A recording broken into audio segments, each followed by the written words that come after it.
देखिए, अभी जिन दो मिनिस्टर्स की बात आप कर रही हैं, मेरा ख्याल है उसमें एक तो है मुख्तार अब्बास नकवी और दूसरे आरसीपी सिंह साहब। इन दोनों का राज्यसभा का कार्यकाल खत्म हो गया है। एक जनता दल यू जो है, जेडीयू बिहार का, नीतीश जी की पार्टी, एक उसकी ओर से रिप्रेजेंटेटिव थे और एक बीजेपी से थे। बीजेपी के पास करीब 395 राज्यसभा लोकसभा मिला के इस समय सदस्य हैं। लेकिन इनमें से अब इनके जाने के बाद, मुख्तार साहब के जाने के बाद, अब एक भी मुस्लिम चेहरा नहीं है, एक भी, न राज्यसभा में न लोकसभा में। अब बीजेपी का को इनकी जरूरत है कि नहीं है, ये तो भविष्य में पता लगेगा। लेकिन अभी आज की स्थिति ये है कि ये अंतिम थे, इनके बाद शून्य हो गया है। तो बीजेपी ने एक चीज ये करके दिखाई है कि बिना मुसलमानों के भी भारत में राजनीति बहुत सफलतापूर्वक की जा सकती है, और इस हद तक की जा सकती है कि दोनों सदनों में हमारा उनका एक भी सदस्य नहीं है, लेकिन दो दो बार से उनका प्रचंड बहुमत है, 300 प्लस की स्थिति है। और जो अभी राजनीतिक परिस्थिति है उसमें किसी के लिए कहना मुश्किल है कि 2024 में उनको कोई मुश्किल आएगी। तो ये स्थिति है। अच्छा, ये दोनों लोग जो गए हैं, इन दोनों लोगों में से जैसे आरसीपी सिंह की बात इसलिए है कि आरसीपी सिंह साहब इस बार जो गए हैं उसमें नीतीश कुमार की नाराजगी है उनके बारे में। उनका टिकट रिपीट नहीं हुआ राज्यसभा का। वो पहले एक, जब वो रेल मंत्री थे तो उस जमाने में उनके निजी सचिव थे या किसी और डिपार्टमेंट में, सेंट्रल में मिनिस्टर थे। ये उत्तर प्रदेश कैडर के आईएएस ऑफिसर हैं। 1983 बैच है या 84 बैच है, एग्जैक्ट मुझे याद नहीं है, लेकिन उत्तर प्रदेश कैडर के हैं। उन्हीं की बिरादरी के थे, इसलिए उनको वो ले गए। वो बहुत सारे देश भर के ऐसे ऑफिसर्स को जो इसी बिरादरी के थे बिहार सरकार में ले आए। बहुत इन्होंने काम किया, फिर उसी पार्टी के राष्ट्रीय अध्यक्ष बन गए थे, बहुत मोस्ट पावरफुल थे, और इनको ये माना जाता था कि ये नीतीश कुमार जी के उत्तराधिकारी हैं भविष्य में, अगर नीतीश कुमार जी राजनीति के आखिर में कुछ छोड़ते हैं वगैरह तो। लेकिन जो कुछ हुआ वो ये बताता है कि राजनीति में कोई भी चीज परमानेंट नहीं होती, और अनिश्चितताएं कभी भी किसी का वो हश्र कर सकती हैं, जो इनके साथ हुआ। इनके बारे में जो शंका वहां थी, जो मीडिया में रिपोर्ट्स हुआ है, हमारे पास वही सूचना है। उसके अनुसार उनको ये शंका थी कि ये बीजेपी से मिल गए हैं। जैसे बहुत सारे ऐसे विपक्षी दल जो या साथ में होते हैं या विरोध में होते हैं, वो बीजेपी से इस बात के लिए डरते रहते हैं कि उसके लोग अगर बीजेपी वालों के टच में हैं तो कहीं वो है।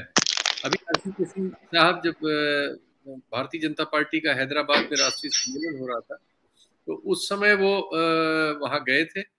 लेकिन वहां कोई एक किसी बॉडी की मीटिंग थी जिस कमेटी के वो मेंबर हैं, उनकी मतलब उनके पक्ष से जो बयान आए वो उसमें ये था। लेकिन वहां एक फोटो आई साथ में कि एयरपोर्ट पर, या हाँ, या शायद एयरपोर्ट पर ही इनको बीजेपी के कार्यकर्ताओं ने वो माला फूल दिए और शाल वाल पहनाया।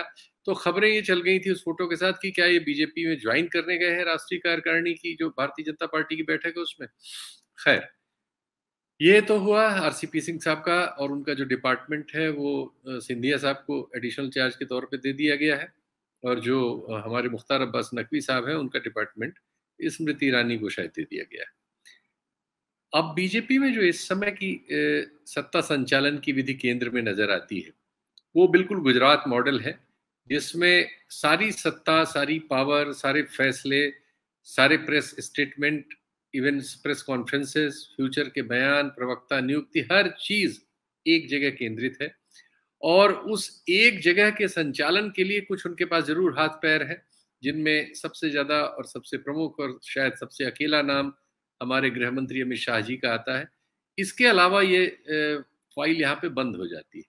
तो बाकी जितने सारे लोग हैं वो प्रधानमंत्री कार्यालय, प्रधानमंत्री रेजिडेंस और प्रधानमंत्री की ओर से पाए गए इशारों पर ही निर्भर है कि कब उनको प्रधानमंत्री कार्यालय या दफ्तर से कोई अधिकारी, जो उनके निकटस्थ अधिकारी हैं प्रधानमंत्री कार्यालय के, वो फोन करके बताएंगे कि उनको फला चीज में क्या करना है, फला प्रेस कॉन्फ्रेंस में क्या कहना है, क्या प्रेस नोट पढ़ना है, कौन सा कार्यक्रम लेना है जिसमें प्रधानमंत्री जी से विमोचन कराना है, उद्घाटन कराना है, या कुछ और कराना है।